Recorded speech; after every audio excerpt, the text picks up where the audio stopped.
I am the witness, and I exist to remember, to witness what should not be known, what must never be uncovered. There are things that dwell in the forgotten corners of the world, lurking behind the veil of what is seen.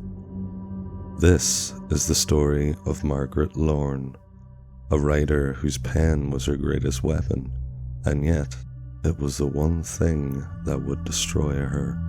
Margaret Lorne was a novelist, a woman whose stories bled out of her mind like ink from an endless fountain.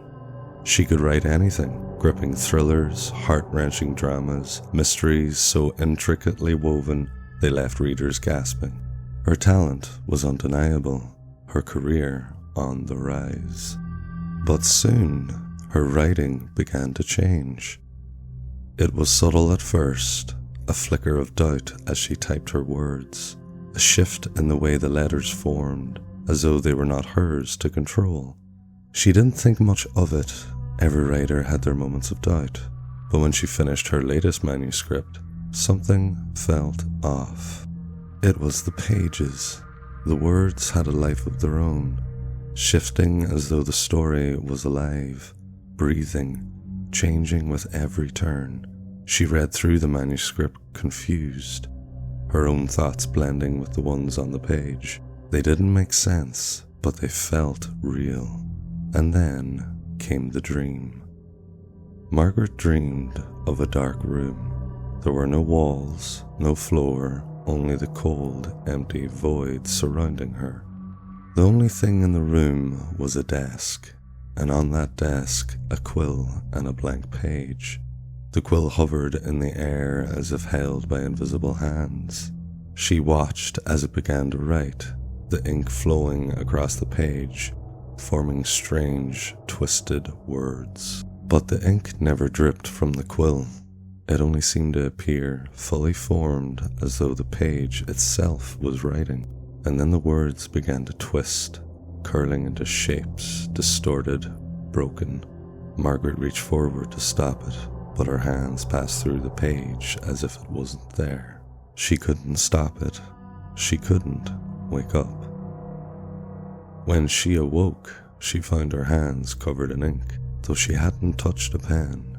It was as if the ink had flowed from her palms, like it was never meant to be there. She sat up in bed, her heart pounding in her chest. The manuscript on her desk was open, its pages now filled with those same strange, twisted words from her dream. And then a new sentence appeared on the final page. The Inkless is coming. Her fingers trembled as she reached for the paper, but it slipped from her hand, falling to the floor. The words, they weren't just ink anymore. They were something else, something living. Margaret couldn't leave her house. The world outside felt wrong, as if it were unraveling, erasing itself piece by piece. She couldn't trust her reflection. She couldn't trust the people around her. The stories in her head had started to bleed into reality. The faces of her characters appeared on the street, standing in doorways, staring at her with hollow eyes. And it wasn't just her imagination. It was happening. The Inkless had found her.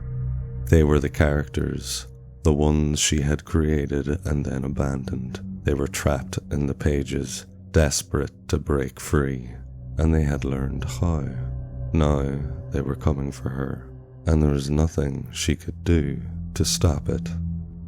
I am the witness, and I remember Margaret Lorne, the writer whose stories escaped her control. She thought she could create worlds with ink. She didn't know they could create her. Now, dear reader, I ask you, what have you written? What will you create that cannot be undone?